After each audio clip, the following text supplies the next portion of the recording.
So yesterday we lost Michael Brooks. He was a political commentator, host of the Michael Brooks Show, co-host at the Majority Report, and he had such an impact that it's not even possible to put into words. I mean, I mistakenly thought that if I slept on this, I'd be able to find the words today to really discuss who Michael was and the impact he's had, but I'm going to try, but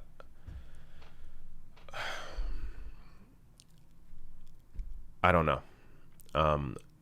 I'm still in shock, honestly. He passed from what was described as a sudden medical condition. So, he wasn't sick. This was completely out of the blue. Nobody saw this coming. He was 37 years old. Look, I'm somebody that I often think I'm able to, or I am largely able to deal with loss pretty well. The people I've lost have either, they've been sick, they've been older, you sort of expected it. And because there is I think there's a bit of a spiritual component to me that maybe I don't discuss enough on the channel because I talk about, my focus is on politics. But I think that helps me get through a lot of that loss. But when it comes to somebody like this, who was in his prime, still had so much more to offer. This is a death that not even just makes me sad, but has made me angry. I've mostly been angry since hearing about the news. Because he had such an impact on so many people, on not even just his audience, but anybody that he came into contact with. There's stories coming out now, people online. He reached out to everyone. He messaged everyone. Whether it was people that, were in this business or people that were just people that watched his show. He reached out to people on a personal level. He had such an impact. I mean, he totally vital to my political evolution. He made me a better person. He made me better at what I do. Because the amount of work and dedication he put in to his content bled into everybody else that watched him. I think this was last week on one of my live streams on Twitch. Somebody asked me, who should I watch online? What commentators, if there's somebody I don't watch, who should I watch? I told them to watch Michael Brooks.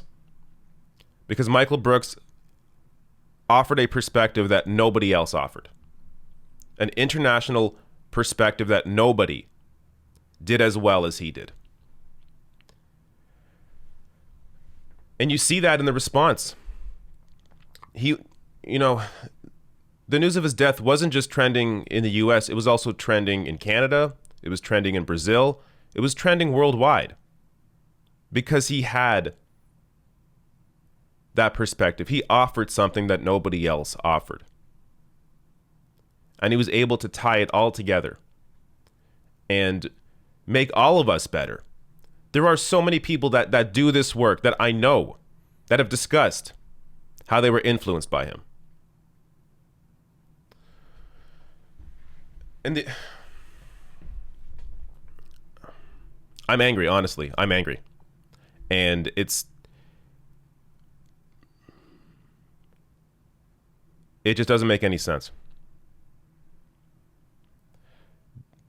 The only thing where I've that may help some of us get through this is that he was able to do a lot of what he wanted to do. He started his own show. He wrote a book. He met Lula, his political hero. He was on a panel with Cornel West. He just recently had Noam Chomsky on his show.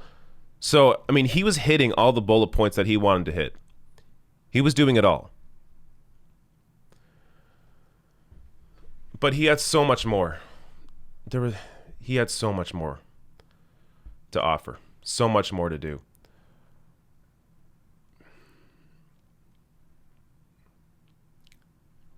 The only way that we can really honor him and carry on his work is to put the kind of effort in that he did and represent the perspective that he offered. This marriage of love and power, of understanding that you need to be empathetic while also ensuring that you attain power and fight for a better world.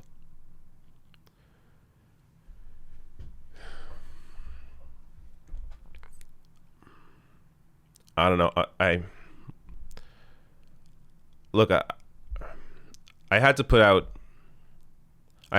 something because this has clearly affected me, and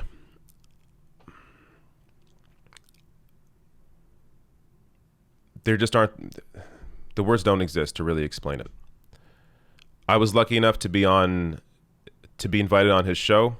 I brought him on my show. We had talked behind the scenes that we were going to do more and have each other back on each other's show again. And of course that didn't happen, but he was a guy that reached out to people, and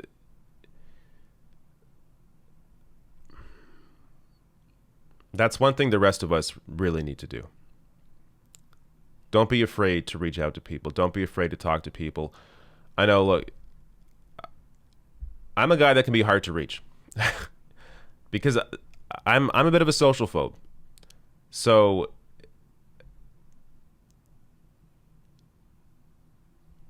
people like that, you know, it's important to take the lessons that they've lived and understand the importance of building those relationships, building those friendships, and being able to bring that together into a, you know, unified voice for good. So hopefully that's something we also all take away from Michael Brooks and who he was as a person. Not even, you know,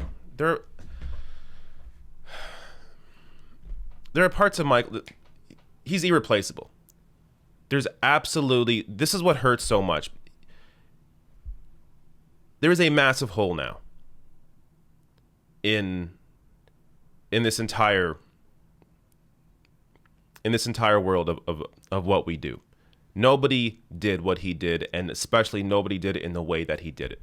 With the humor that he had, with the compassion that he had, with the interest, with the interviews and the way he conducted those interviews. Nobody has that. And, you know, it just means that the rest of us have to step up now. The people that do this work, we have to step up. Now, I want to, I have some tweets here that I want to share. Lula, his political hero here,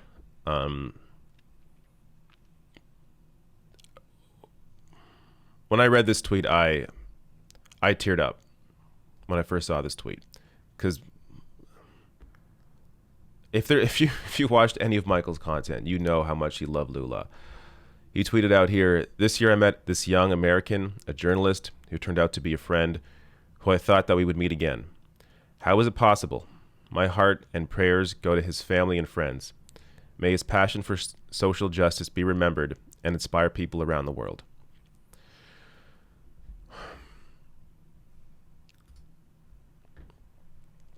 Trended in Brazil after that tweet. Jane Sanders here. "The sudden, inexplicable loss is so sad. Michael Brooks' work on behalf of justice, humanity, and peace, and his compassionate intelligence was impressive. It will live on through many he inspired, sending love and courage to his family and his many friends. Newsmarks here tweeted out, he was in a Bernie Sanders ad. He was so happy when I sent him the screenshot. So, you know, a good moment there. And I'm going to end on likely a couple clips here. So Ben Dixon shared this one that was initially shared by somebody else. But he says here, brilliant, empathetic, kind. So I'm going to share this clip. I'm also going to share a clip when he was on a panel with Cornel West.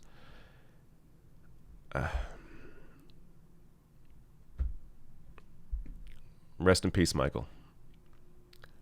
We're going to do what we can to make sure your legacy lives on. What does it actually mean to be truly global to the extent we can, local, national, and international simultaneously, east, west, north, south, but from a place of actual growth and empathy? And this is where, again, this questions of consciousness come in. The questions of cultivating empathy, cultivating compassion, cultivating awareness, the complete antithesis of social media modes. Long-term thinking, compassion, seeing complexity, comfort with oneself, solitude, the opposite of instant gratification, the attempt to constantly humanize and not dehumanize your fellow humans. These are all completely countervailing forces to the market technologic that subsumes all of us today. Thank you. And it's an immense honor to be here, including definitely with Dr. West, who is an influence on me. And one of the major reasons that he's an influence on me is because of that synthesis and the ability to hold multiple truths. That we have to have some sense of a capacity here to do something with democracy, and then also not lie and deceive ourselves about what we are and what capitalism is and what empire is. I came across a speech fragment from Martin Luther King Jr. recently, which I played on my show, and I don't know where or the title of the speech, but I thought it was so important because we've put a lot of work, and we still have to put work into reminding everybody that the man was on the left. He wasn't a guy who came out once a year and said everybody should treat each other nicely. He was a serious... But the other thing that I loved about this speech, which was he talked about the fallacy that certain Christians misunderstood love as a ceding of power. And then Nietzsche came along and rejected Christian morality because he thought it was denying someone's vitality, the will to power in a healthy sense. And he said, love without power is sentimental and anemic, and power without love is abusive and corrosive. I'm paraphrasing. And that was when I saw it, I thought, well, here, okay, we know the left wing Dr. King. Well, here's the Machiavellian Dr. King, and I love it. I want the left to have Machiavelli so that we can have the strategy, the ruthlessness, the clarity to actually win these battles and be ruthless with institutions. And then I want us to learn how to be really kind to each other, welcoming of a broad set, and actually have a movement that has the capacity to do that. That's why the cancel stuff is relevant that Katie brought up, because it's a stand-in for this eliminationism of other humans, which is neoliberalism enacted. And it's also a contradiction from when we get utopian. It's beautiful. We're the people who sit around and we say, why don't we have a world where there's no prisons? Okay. That's a radical fucking statement. That's a real thing, and we should take it seriously. But then, on the other hand, oh, well, these people could never be part of our coalition because they made a mistake or said something. Like, it's a contradiction in what we're enacting. So what I get that I hope is in the realm of answering your question from this Dr. King clip was left-wing, spiritual, but also with a vision of power.